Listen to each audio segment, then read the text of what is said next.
Another true crime again that caught my eye, so I want to get into it. Now, just before I even start reading about this, it is a bit disturbing, okay? But it's noteworthy to speak on it, and I'll get into why at the end of after I read the article. All right, so the article comes from NBC News. That's where I got that's my source. Now, this particular article is about a Chicago woman who lured a pregnant teen to her home. And when I tell you the details, you're going to be like, ew, what? For real? So let's get into it. So the article reads, a Chicago woman accused of luring a pregnant teenager to her home and cutting her baby from her womb.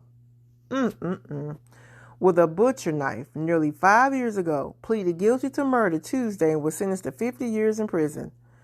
Goodbye. I'm going to keep going, but look, if you have that type of, your mind jacked up like you can just sit and cut a whole baby, anyway, I'm going to keep going. I do have a couple of questions already. Like, I want to know, I want to know what the Chicago woman did for a living. I don't know if the article is going to tell that, but anyway, I'm curious about that.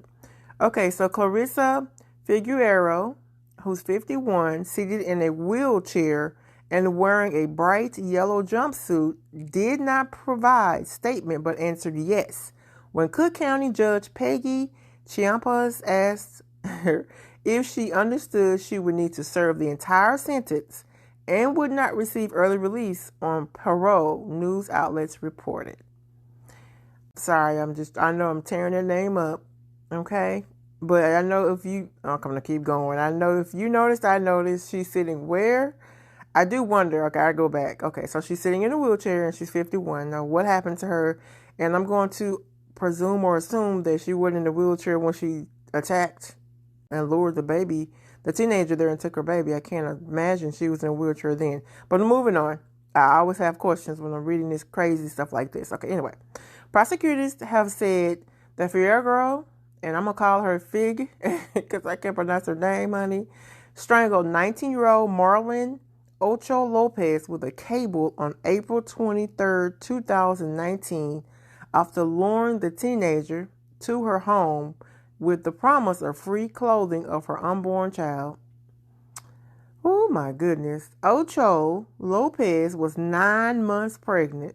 Figueroa, again Fig, then called 911, saying she's giving birth and the child was not breathing. Girl, bye. Then you gonna just claiming as your baby.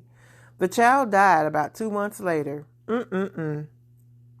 See, even that, like, come on now. First of all, I gotta complain. Listen. The baby was the mom was only 19 years old. She was so young. That's so crazy to me. Oh, and then she strangled her and then turned around and called the police. Girl, bye. That's just correct. I'm gonna stop saying it's crazy. I'm sorry, but it is. Whack. Wavani Lopez, the victim's husband and the father of the child, Wavani, I like his name, I think it's Giovanni Jadiel Lopez, described how the tragedy affected him and the couple's older child, Joshua, who he said has lost his mother forever. The memory of my infant son's last breath in my arms is complete agony, he said in a statement, read in Spanish and English in the courtroom. God's justice was served upon you the day you die. There's that, okay? Already. Authorities say not long after Clarissa Figueroa's adult son died of natural causes, she told her family she was pregnant. They say that she plotted for months to acquire a newborn and that she posted an ultrasound and photos of a room decorated for a baby on her Facebook page. In March 2019, she and Ocho Lopez connected on a Facebook page for pregnant women. And there's another thing that stands out for me. We have to be really careful about these platforms. It is very important to not use your government name. That's one thing. And the other thing I noticed here is that they met in person. That's out. Okay, that's not a good thing. And it's because it opened up a door for predators to come in, which she did, and jumped on Facebook and preyed on this young baby, and shame on her. But anyway, I'm going to keep going. Okay, moving on. Detectives Detectives investigating Ocho Lopez's disappearance learned that she had gone to the defendant's home. 2 weeks after her disappearance, police found her car parked nearby and were told by Desiree Figueroa, and I know Desiree Fig, Clarissa's daughter, that her mother recently had given birth. I wonder how old Clarissa was. I'm so nosy. I just wondered how old she was. Okay. DNA test later determined the child was not Clarissa's, and Ocho Lopez's body was found in a garage can outside the Fig's home. Just discarded that baby. That's crazy. Clarissa tricked her boyfriend. Now let me read this. So this right here.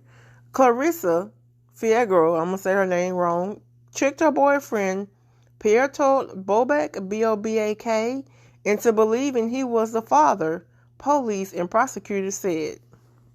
Come on now. Bobak cleaned up the crime scene and was sentenced for 4 years in prison after pleading guilty last year to obstruction of justice. What? Okay, stop right there. At another issue. Let's get this straight. So the boyfriend, I know I read it, but listen. The boyfriend, so she fooled the boyfriend. I totally understand that. All right, she lied. We get that, okay? But then he turned around and cleaned up the crime scene. Pardon me? Okay, he deserved to be sentenced. He only got 4 years in prison because he pleaded guilty. They didn't say that he threw her under the bus, but more than likely he probably did. Okay, it's probably why he only got 4 years. All right, okay. Moving on. Desiree Figueroa, 29 years old, pleaded guilty to murder in January for helping her mother, and she was sentenced to 30 years in prison. She had agreed to testify against her mother. You think? Now let me get this straight. The daughter even helped. Okay? She helped her mom. Oh my goodness. This is a crazy story. Okay, well, the gist of it is a very sad and, as usual, my word, disturbing story. But a couple things that The first thing is I've already kind of stated, I'm going to reiterate. We really do need to be careful about these platforms, how we expose ourselves and information, and definitely don't meet anybody. Hey, okay, this story tells it all. Because predators are everywhere, and this is definitely a place for predators is on social media. Full of them. You never know who's doing what and all of that, or what their motives are. You never know. And then the other part is it's crazy how her family, just boyfriend and daughter, jumped in and just co-signed and assisted her in this craziness. That's crazy. They're thrown off too. Like, for real. Okay? The boyfriend cleaned up the crime scene? Come on now. It's a lot. It's a whole lot. And so that's pretty much what I have. That's kind of what I got out of that whole story. I mean, like I said, it is sad. But there is a noteworthy lesson out of it. And again, I did share the noteworthy lesson. We have to be careful about these platforms, and we shouldn't be trusting people willy-nilly.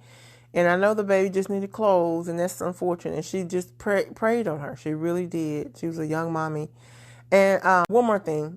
The upside, and it's like, how is even the upside? You say, like, hello?